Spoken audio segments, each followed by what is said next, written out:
25 mai 2021. Grand plaisir de nous retrouver toujours pour le compte de cette émission. Votre belle et bonne émission Totombola Mboka na TVSCD, télévision selon le cœur de Dieu. Bande konangai lelo na mbango noki na bengi no pe invité au Bolingara Makasi, confrère journaliste et également analyste politique Patrick Lokala pambate makambo eza ya koyinda na makambo oyo eza ya éruption volcanique. Ndenge to saki émission lobi na pesa bino révélation que tinde omoni éruption volcanique et salama gibongo organe ezaka habilité à titrer pour que elande la évolution, comment est-ce que volcan eza ko évoluer ce qui elingi ça l'éruption ou non babenga ngo observatoire volcanologique de Goma.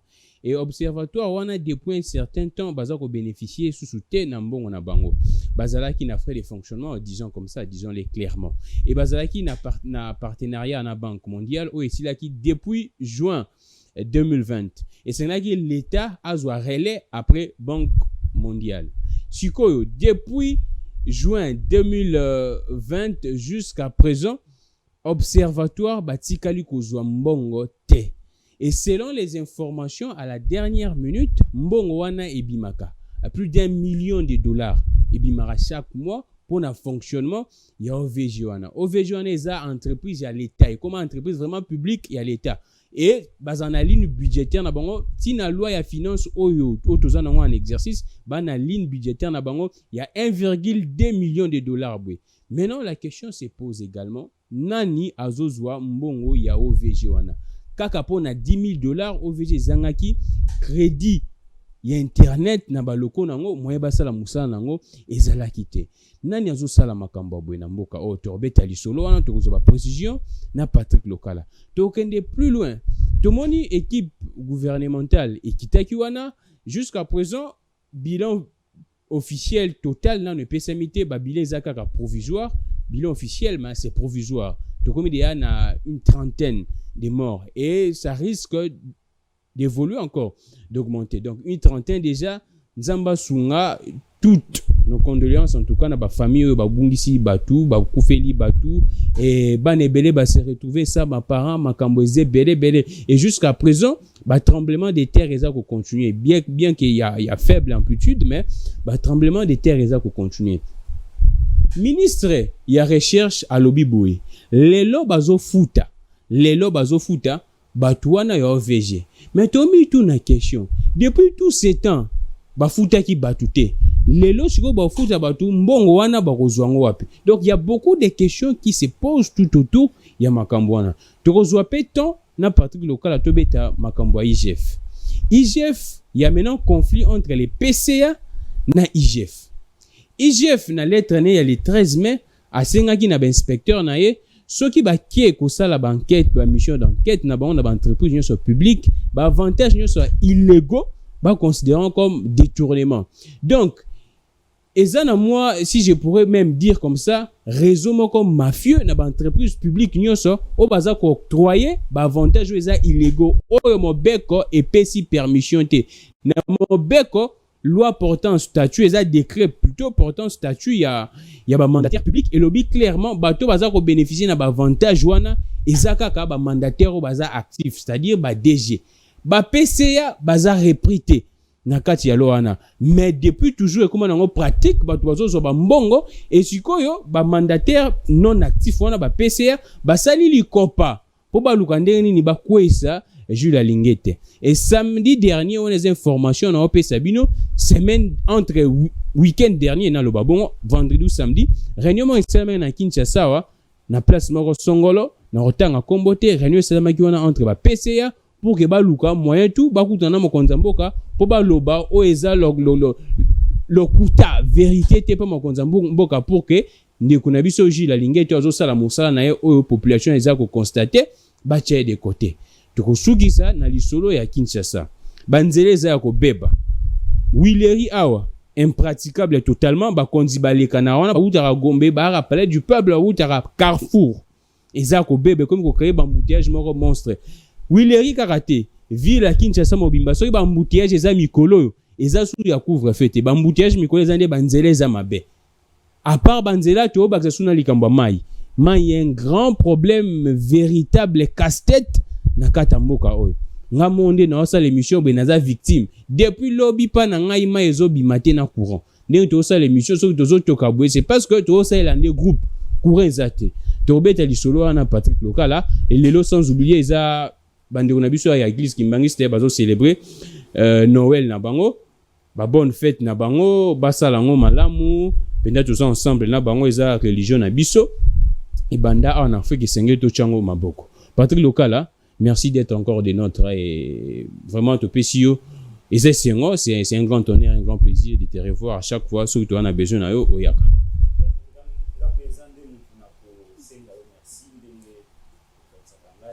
Ouais.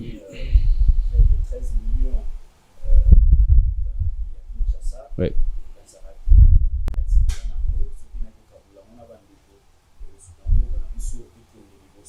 Ouais.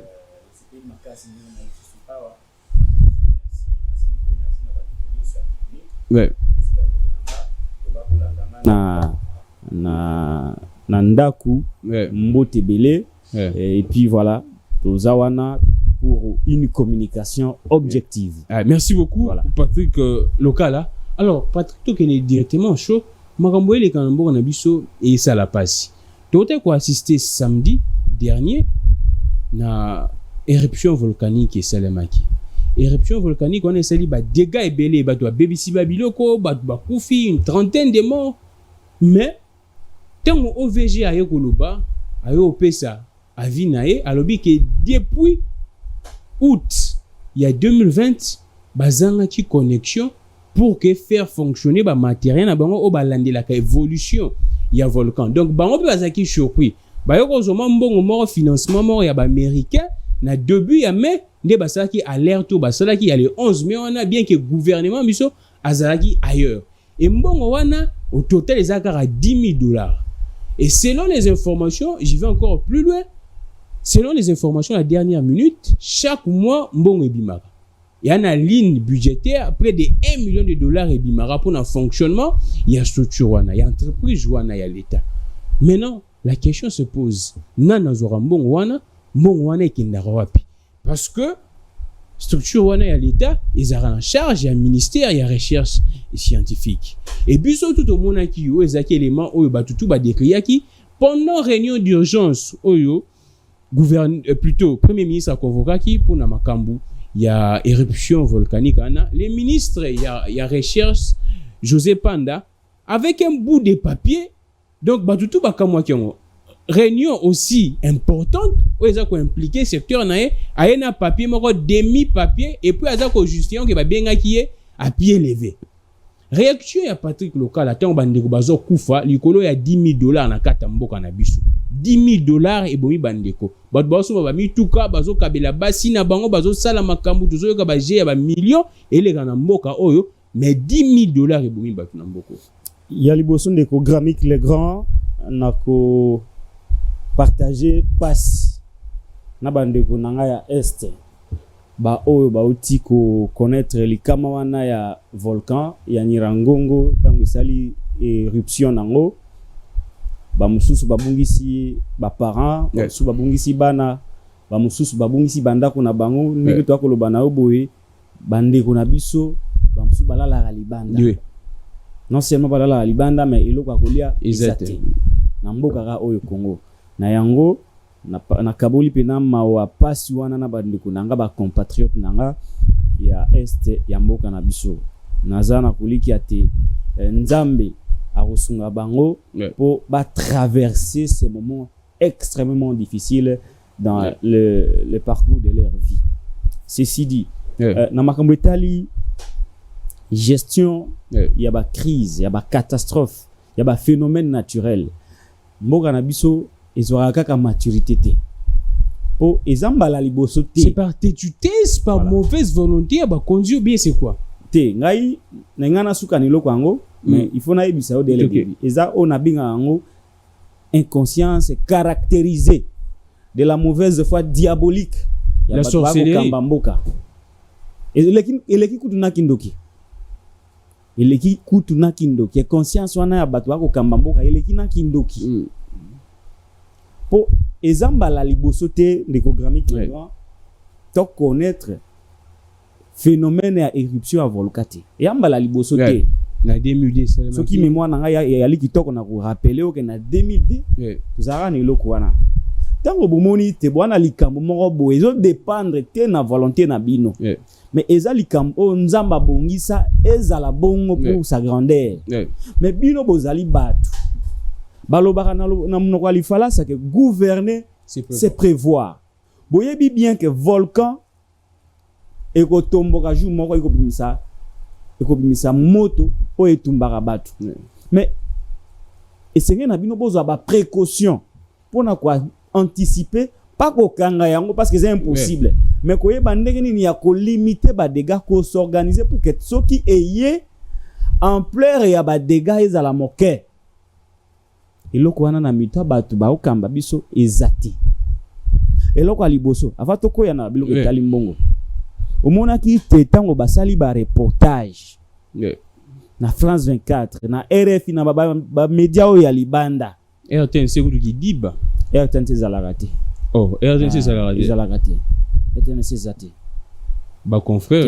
ezate s'attaquer na bango te parti local na s'attaquer na ba confrère te na lobi RTNC la structure RTNC média wana ba bengi RTNC ezalaka te ebongo to mona ranza eza un canal de diffusion des messages ya présidence et puis na ba reportage ya présidence na ba proche ya RTNC en tant que média comparativement à ba médias sérieux biso to yebi RTNC n'existe pas ici je vous parle en tant que technicien en tant qu'expert en la matière donc RTNC zalaka te c'est un canal de diffusion des messages ça s'arrête là et si RTNC ça n'existe pas au monaki que na ba reportage wana ba démontrer biso que ba imboka ba compatriotes na biso est ba tongi même pene ya volcan ouais toyebi na mboko avant tonga il faut autorisation mais sous la bénédiction il y a moi exactement ce que aux autorisations te ko tonga place moko boy anarchique oh l'état pekisaki l'état ko ça avec des matériaux durables surtout a kolongola bino ce qui l'état pesi autorisation te boke ko tonga ce sont des constructions anarchiques c'est que na l'état a longola bino pour aébiter ce qui bo vandi wana tango mai wana ya moto ya volcan ko bima ekotumba bino ekoya ko tcha sous na ba dépense l'état ya isingilaki a longola bango acha bango esika mususu l'état atikala ko sala yango te wana sur le plan ya organisation ya société sur le plan ya organisation ya société désordre total inexistence totale de l'état eloko alibosu yango wana ya mibale toujours à l'organisation étatique tout ça na ministère ya recherche scientifique tout ça na service au benyango observatoire volcanologique de Goma oyo azalaka na ligne budgétaire na ye et c'est na l'état na biso comme toyebi que tozana ba phénomène tokoza na ba phénomène naturel l'état a prévu une ligne budgétaire pour permettre na observatoire volcanologique ya Goma asalaka ba étude na ye ba recherche pour donner des prévisions. Donner des prévisions. Tout le monde a la météo, des prévisions météorologiques. C'est-à-dire que la probabilité, il faut moi précaution, moi pilover, moi ombrella, moi parapluie, obimi nangoti. Tout ça avant. Service wanande observatoire volcanologique de Goma angara sala kopé ça ba prévision ba probabilité par rapport ya kanda au volcan zalaka nango parce que soka humeli avandi azui duré azui temps à 2002 tilelo ça fait à peu près 19 ans si on peut au courant de cette période que ça la ba étude pour voir à quel moment le volcan a koki ko silika et puis kopé ça ba prévision ba prévision ana ingaka servi na ba autorité na kozwa ba mesures anticipatives pour pas pour arrêter l'éruption mais pour limiter les dégâts. Mais ba to na banga sala musala ndenge na maboko il faut kopesa ba mbongo wana pour ba matériel adapté ba recruter ba experts ba consultants au niveau international pour que ensemble va étudier, va proposer dans l'État, va prévision pour que l'État se prépare na ba catastrophe wana. On peut même étudier ba mécanisme la technologie a évolué ndenge nini ya ko orienter même ba lave wana. Ba étudier intensité nango, moto koza nango, ba sali ba matériaux pe ba orienter pour eya na ville te. Oui, exactement. Et que na lac te. Ba orienter ndenge moko boyake ya ko limiter à dégâts. Mais mbongo wana ekenda wapi? C'est ça la grande question. Comment expliquer mbongo ekenda wapi? Comment expliquer que baza na motema mabe ya niveau ya bongo mbongo penda ya volcan ozoli yango? Ndeloko na otuna. Ndenge nini depuis mbongo ebanda iko bima, l'état tient na ligne budgétaire. Ti eko koma ke volcan etomboki, ndeko toyo ko se rendre compte que mbongo ebanda iko bima.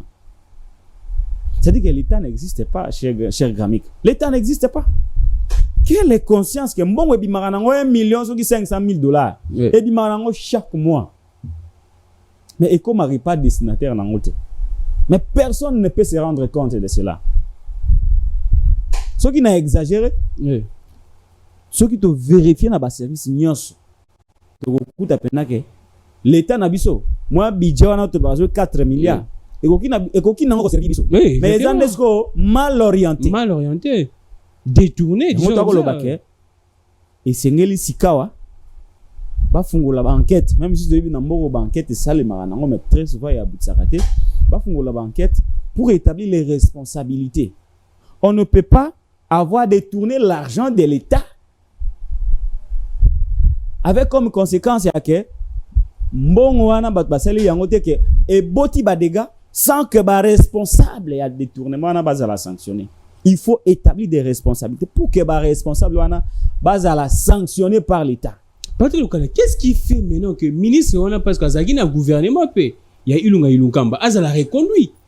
Qu'est-ce qui fait ça qui reconduction est sur base de quoi? Quels paramètres oyo ba mona que non c'est ministre est bon et compétent. Yango tolobaki biso tolobaki que union sacrée ezali continuité à FCC bino boya ngoti yo wana pesi ndingisa moko tu na ministre ka moko Patrick. Comment mutu le ministre ya recherche atako misoleze belete mais yo lobby légèreté dans les traitements des dossiers étatiques. Quand on va bien bout de papier na réunion na réunion et puis assez justifié na ebe et puis na ministère wana kaka il est censé nous expliquer ndenge nini 1 million bana yiko bima et que ezoko mater na destination. Il est censé nous présenter un bilan de son travail. Hier en tant que ministre de la recherche, na moi mi solomo quelle étape sakaye asali nango déjà nini existence. Qu'est-ce qui peut justifier existence à ministère wana? Volcan akoki yangote pour ça la recherche. Kotala na bilan emo bimba. Asana na tamwa a initier tamwa eloko moko boité yake et aboutir. Pas un problème ya Covid. Est-ce que vous avez senti implication à ministre pour accompagner les chercheurs? Non. Ceux qui na ébisio, est-ce que vous avez implication à ministre? Lingi koloba te ke au moni na réunion après réunion sili atiki. Implication lingi koloba Hollande li likambo ya recherche dès le début jusqu'à pour présenter un résultat. Ceux qui bazui munyange muyembe ba chercheur yo nyonso yazui bangwa coordonner ba recherche. À la fin c'est quoi? Il vient nous présenter un produit contre Covid-19. On allait dire que c'était un bon ministre. Ce qui est un bon ministre, il allait suivre l'exécution de ces fonds où l'État paie ça à observatoire volcanique et à Goma, volcanologique et à Goma.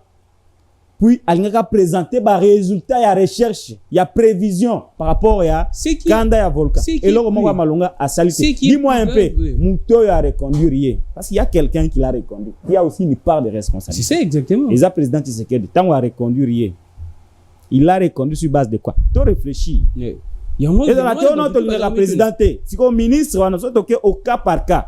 Ministre, on a recherche. Sur base de quoi Félix Tshisekedi l'avait reconduit. Yango to baki union sacrée eza nango lisanga ya batu oyo baye ba koluka ba moyen ko kende ba élection. Apparemment il y a des mauvaises graines de bazoya ko bebisa union sacrée. Pourquoi Union sacrée yango moko na mobimbeza mabe. Patrick Lokala. Eza mamba graine te yango moko mobimbeza mabe. Pourquoi ba ministre reconduit bangonde kaka bazana ba problème ebele to mona ki dernièrement makambo ya PNMLS ministre reconduit to mona makambo ebele ba ministre kaka reconduit. Kasi yango na koloba te. Mutu aki médiocre na tango Kabila. Yo zuyo reconduire. Entre-temps, qu'est-ce qui a été fait pour que a changé comportement naï? Rien n'a été fait. Yango komona ke bazana ko continuer kaka na eloko na bengi et conscience caractérisée dans la gestion de l'État. Et il y a un responsable. Mutu oyo a signé qui ordonnance yake a reconduit ba médiocre. Ba médiocre on a reconduit qui lui il en est responsable. Alors, Patrick Lokala, c'est qui est encore plus grave, avant Makambo Tuekoma, il y a même la société civile ou alerte qui sur dysfonctionnement na katia OVG on a société civile, il y a même un député ou ça qui question orale avec débat, pas ministre. Mais Mbosso na série wana zane makamne il y a union sacrée. Apparemment le gouvernement est ailleurs par rapport à une vraie préoccupation au peuple congolais. Na loba qui bien c'est un problème il y a conscience caractérisé dans la gestion ya mboka. Les concepts yango wana olobia wa makambo ya OVG. Basala ki moi eloko moko au début ya mois de mai non pour na kopesa information na bato bako kamba mboka te autorité kala mingi te makambo kozala surtout volcan ya Nyiragongo ba préciser yango surtout yango. Est-ce que tu as vu notre état le gouvernement de la République statuer sur la question et lever des options et conscience caractérisée na gestion ya mboka ba député basala loko na bango contre ministre à recherche. Est-ce que ce moni Assemblée nationale, les bureaux de l'Assemblée nationale est représenté par Mbosona, Msusoana ou ya IDPS wana. Ce moni va se saisir na question. Et conscience caractérisée. Et conscience caractérisée. Sikawa, ya on a ebisa que eloko ba bengi union sacrée, ezana no yango maka mbuma mabe. Ezanzete o eza ya mabe, e ko bota ka mbuma mabe. Dango bo gouvernement zali 90% composé na bateau na benga ba anti-patriote. Bateau ba ina bolingo mboka te. Bateau bazali na bolingo ba imboka te. Bateau ba ina conscience. Ba yebi komona makambo na musika te. Na ba mboka mususu ndeko gramique. Nde basengi démission ya président Félix Tshisekedi. Nde basengi démission ya Sama Lukonde. Nde basengi démission ya Christophe Mbosso Nkodia. Ndenge nini observatoire volcanique ya Goma a komeli bino a ebisi bino te kala mingi te makambo kozala mubulu bino bozu bovandi nye kovanda nye après quelque temps volcan tomboki ebomi bato bebisi biloko qui en est responsable? Oui, c'est ça. Mutu oya yamba ki correspondance gouvernement oya mona ki correspondance et kasala ke lokote ba ngonde ba li responsable siko tango bino bo prêcher par les consciences caractérisées. Et c'est un peuple là bango ba démissionner. Patrick Lokala. Tout simplement pour inconscience caractérisée. Na ko benga ngoto incompétence.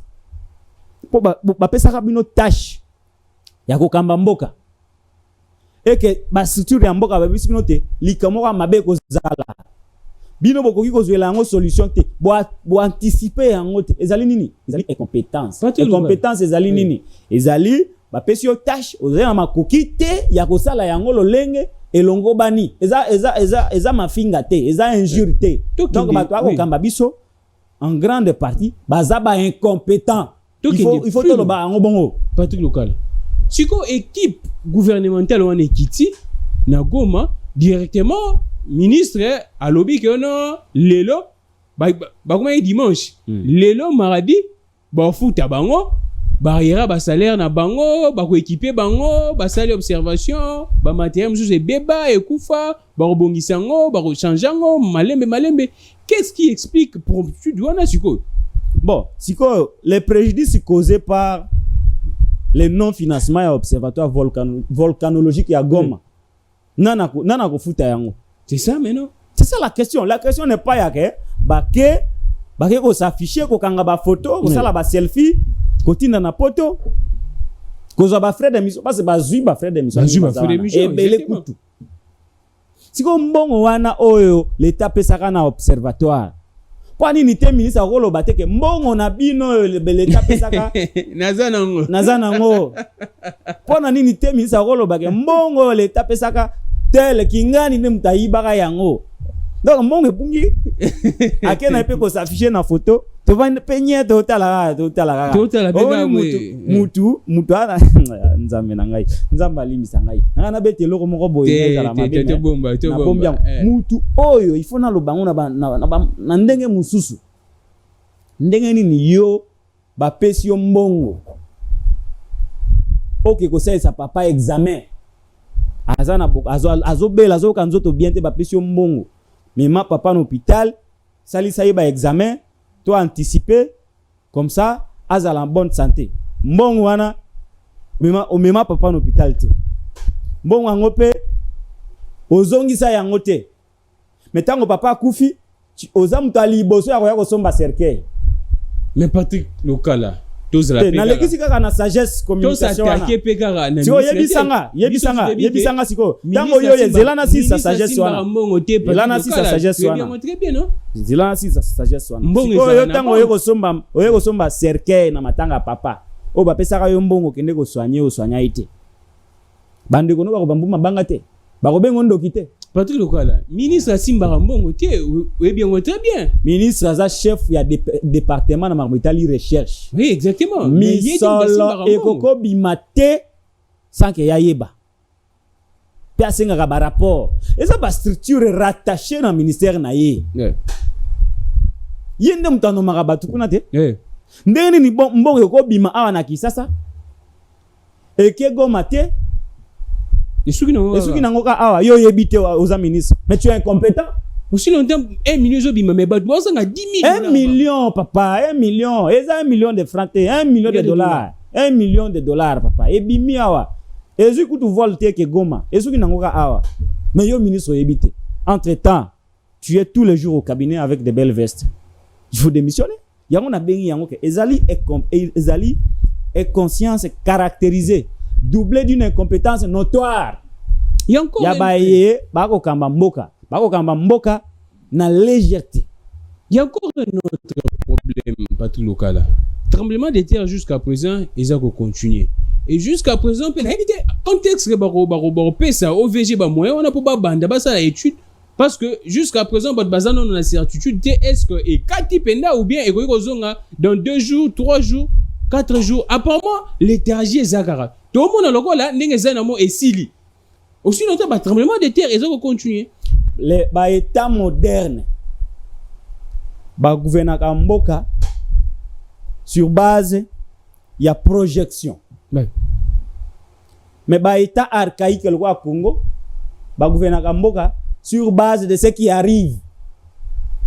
C'est-à-dire que ça qui na ba poto ne mona ba moto zalaka na ba États-Unis ba nini tout ça ba si ba prépara ba hélico ba camion ba nini na ibi ba bilo ambulance ba bilo ya nini wana ya na bosa ni kombo nango ba anti-incendie ba bongisa ngo nyonso na ba hélico que soki moto bimi mbalama ba se déployer état moderne tozali ko sa na mboka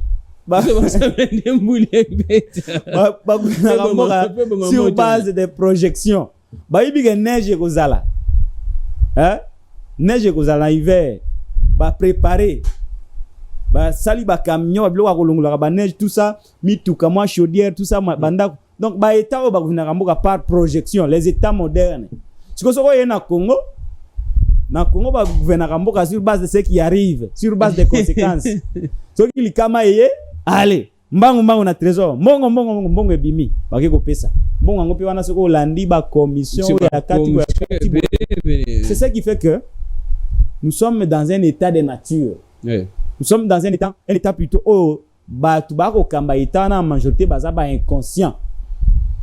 Projection ezalité parce que ce qui projection ezalaki bomoni bien ndekogramique que eloko wana ko euti ko boma bat volcan. Mais en plus, volcan ça a toujours accompagné moi tremblement de terre. Mais et c'est que na bino bo pesa ba moyen mi solo. Pote batu bazali na mayele ya kilasi ya kotala makambwana batala yango basala prévision. Exactement. Na prévision na bokoye baké. Mais c'est que Soki volke beti ekoki ko ningisa susu nzungu ya soki tremblement beti ekoki susu ko ningisa nzungu ya volcan akoki pe ko sanza lisusu makasi. Ce qui est plus grave après oui. Pour évacuer bato. Mais rien tala. J'aurais même voulu moni mambabwe. Oui. Mokonza mboka ngasa sala discours na ye. Ils ont crise humanitaire nous dans na est. Depuis il y a une crise sécuritaire, nous avons une crise humanitaire. Tu vois koloba wana nde angaya koloba makamna oloba no awa. C'est-à-dire que le ministère de recherche en synergie avec l'observatoire volcanologique et à Goma.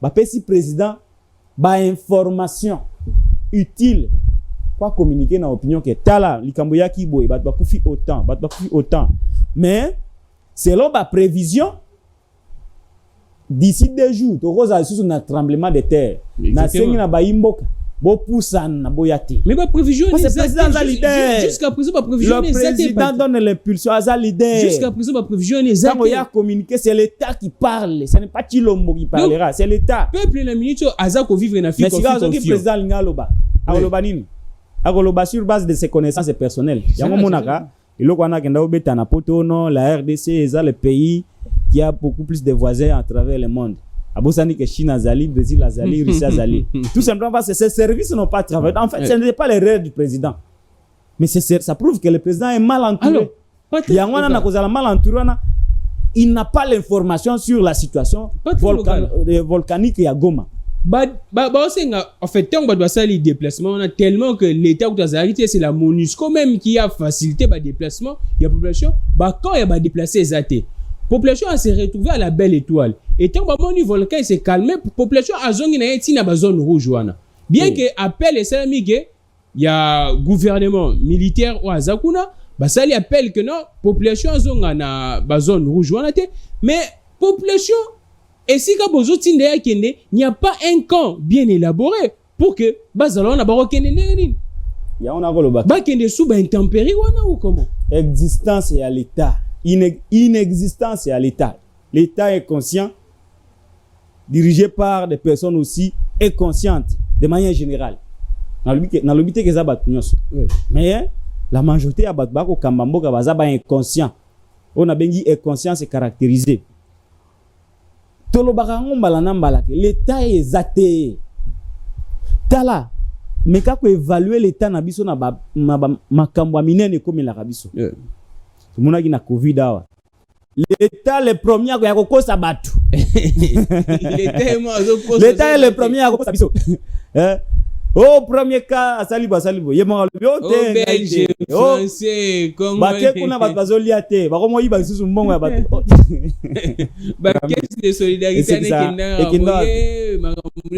l'état est moko donc bouluyeke inexistant toké na mamitali volcan l'état inexistant l'état zo ya ne prévision exate koyango na retard ayaka na solution te.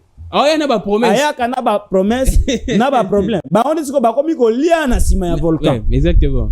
Donc ce qui l'état zalaki et que eloko wana e komeli biso catastrophe. Et ça naturel, l'état liaka zo makambo en charge a déclaré que nous avons une crise humanitaire. C'est-à-dire que lorsqu'il y a une crise humanitaire, l'état a décaissé par fonds à mode d'urgence, mais a kosenga aide.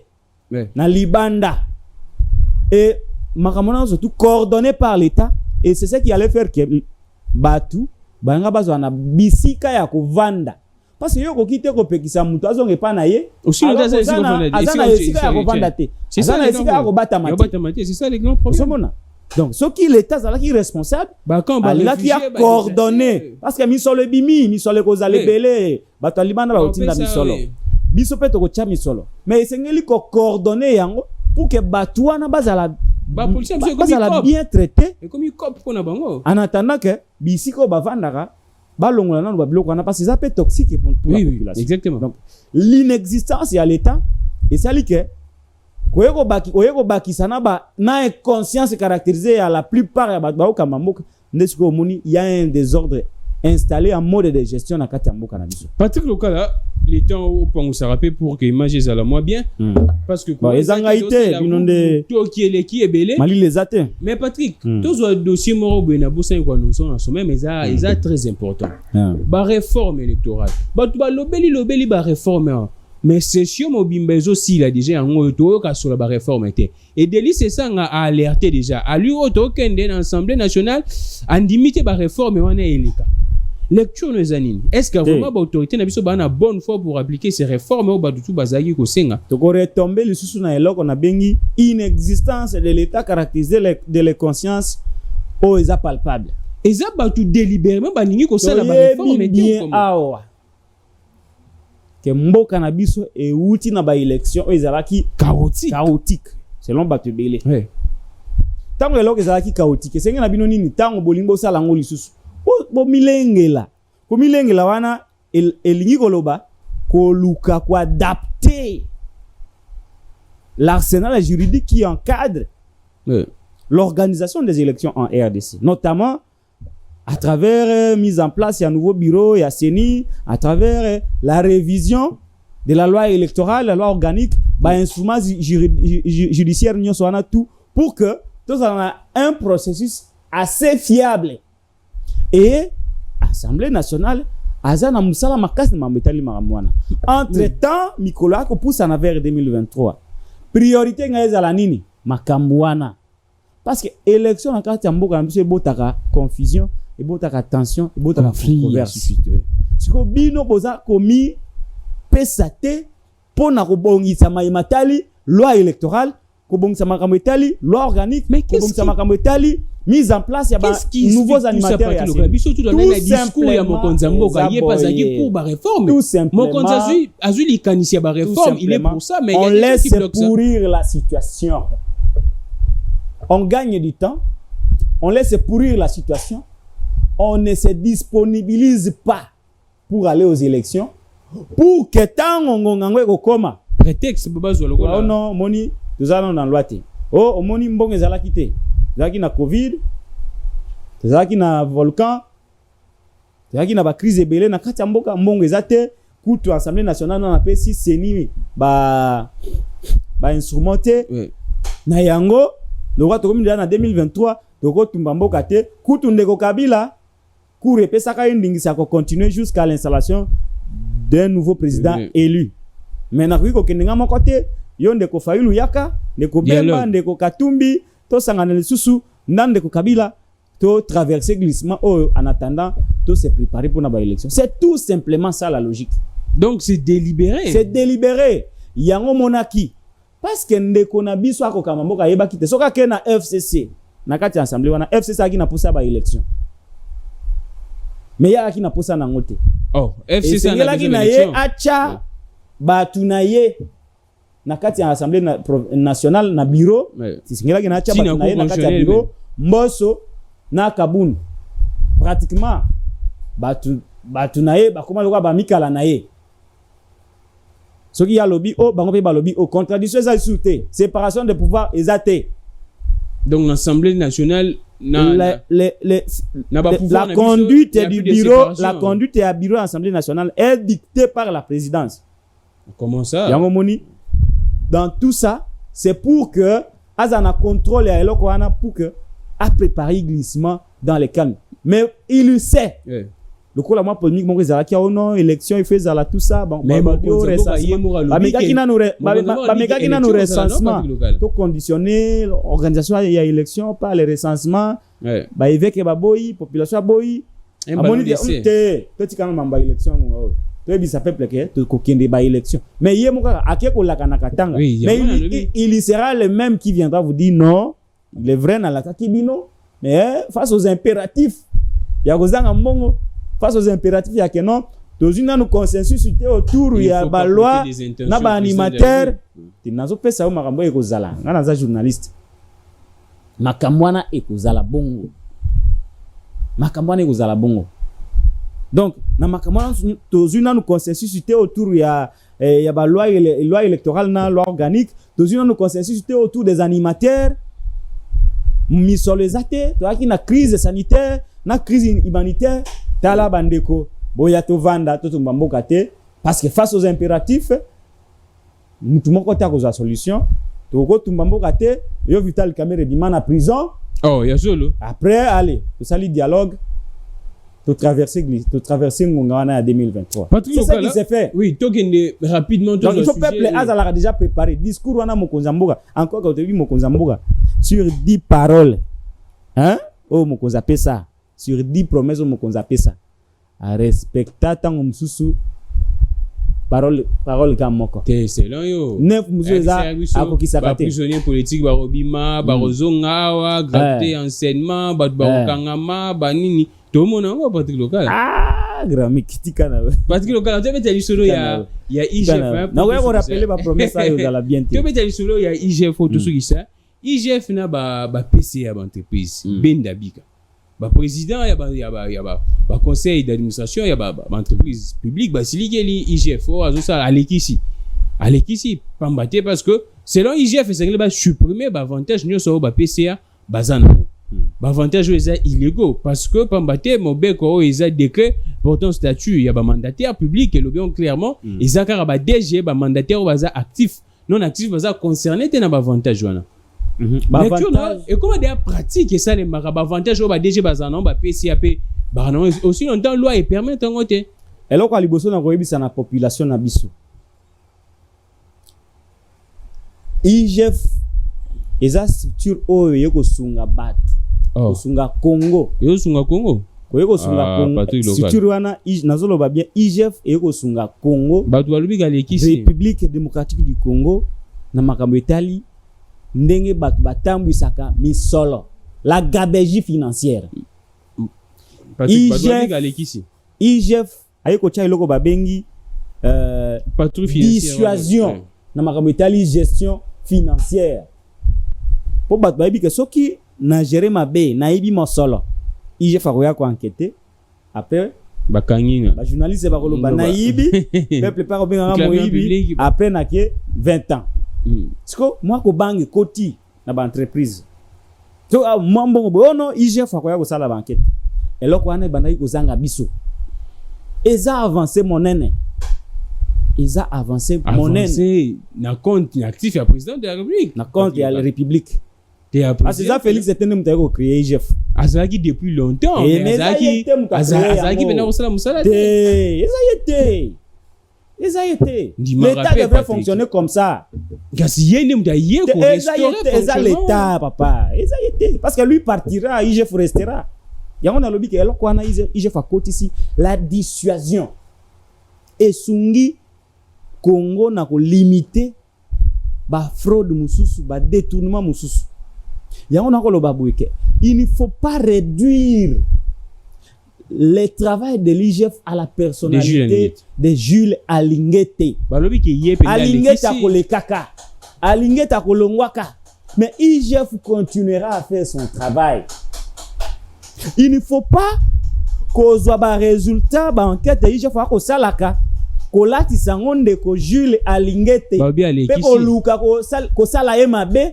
Na musala o IGF asali IGF ezayete eza structure ya l'état lui ne fait que participer pour le bon fonctionnement de cette structure c'est très important eza l'état mutu apesi endingi sawana pour faire fonctionner IGF ezayete mwana batu papa batu local yo non moni mabe ya IGF te nazoyebisa yo IGF eza lingeti te IGF eza l'état eza lokola ngana yo l'état pesi biso responsabilité na ko sala yango te na kombo famille na biso na ko sala yango te na kombo papa na ngai na ko sala yango na kombo l'état soki bokomona ngo mabe bomona l'état nde mutu apesi nga musala wana eza lingeti te eloko liboso yango wana eloko mibale tango muzaye na mboka oyo ndeko limbisanga na chaleur eza makasi muza kutaki budget moko ya moins de 500 millions de dollars, à peu près 300 millions de dollars. Amatisi pena muke vers 1 milliard 500 millions. Mais batunios bafutamaka équitablement. Qu'est-ce qui fait que de comment on a budget à 4 milliards, 5 milliards, mais un paiement est ali. Mais pas chez Ali. Train de vie changer. Qu'est-ce qui fait ça? Natangwa musée. Exécution et budget zalaka normal. Orientation ba dépense à l'état zalaka normal. Mbongo soki ba ligne budgétaire ba tout ba banda ko respecter yango parce que bando yeba ke soki oyibi muza ko kanga yo. Soki ba pesi 1 million na OVG natangwa musée 1 million na banda ko koma. Mais yango amane ko mona ke vie ya batu ezalaka stable. Makambu e banda ko tambola malamu. Tu es comme un budget à 4 milliards, 5 milliards. Mais, bah, ko futa mate. Bah, ko futa mabe. Et là, qui c'est que budget auto ça nango, est mal orienté. Na ba avantage la chute na mutuna na yo. Na ba avantage illégaux au lobby, au IGF a dénoncé. Na place ba futa kayo $5,000, aux 80 millions, 80 milliards. Vous avez $20,000 ou $80,000. La place aux $2,000, aux 5. Avantage illégaux. Si vous avez un IGF, Moussalo, l'État PCA a quelque contrôler. A limiter avantage illégaux. Ba boto la bateau, ba avantage illégaux belé. Ba zongi sango na caisse à l'État pour ba réorienter mon wana na ba service mususu à l'État. Na ba place mususu bat ba ko sala musa ba ko futa mate mabe ezali wapi. Merci beaucoup Patrick Lokala. Mabe ezali wapi to silisi pende yango na lobi boye Jules Alingit malheur na ye eza yake ko lutter contre batu oyo ba mesani ko yiba l'état ko lutter contre batu oyo ba mesani ko zo ba avantage illégaux mais bonheur na ye c'est que biso ba vrai patriote toi ko féliciter peuple pe azali ko accompagner soki président Tshisekedi ayokeli batu oyo bazali na avantage illégaux o ba ko funda ka Jules Alingete epa na ye et que yazu mokanu ya kolongola ye moko akulata makila ya bana mboka o ba ko nyoka makalikolo ya avantage illégaux contre lesquels IGF a lutter. Merci beaucoup Patrick Lokala, c'était un grand plaisir Ozana Patrick Lokala yazala na ye na il n'a pas sa langue en poche selon l'analyse observateur indépendant. Merci beaucoup Patrick Lokala. Merci beaucoup. Dans des prochains jours. Merci Nabino Peboza toujours wana pour Rolanda Totombola Moka na TVSCD pour continuer toujours informer Moninga na 17h30 na TVSCD tout ça to décrypter actualité to kutani bongo lobby. Que le Dieu de toutes les inspirations continue de nous inspirer bien. Que sujet mususu bande on a vu sur l'église kimbangiste bonne fête nabino. Que le Dieu de toutes les inspirations continue de nous inspirer et de vous inspirer. Je suis Grammy Clégan. Au revoir.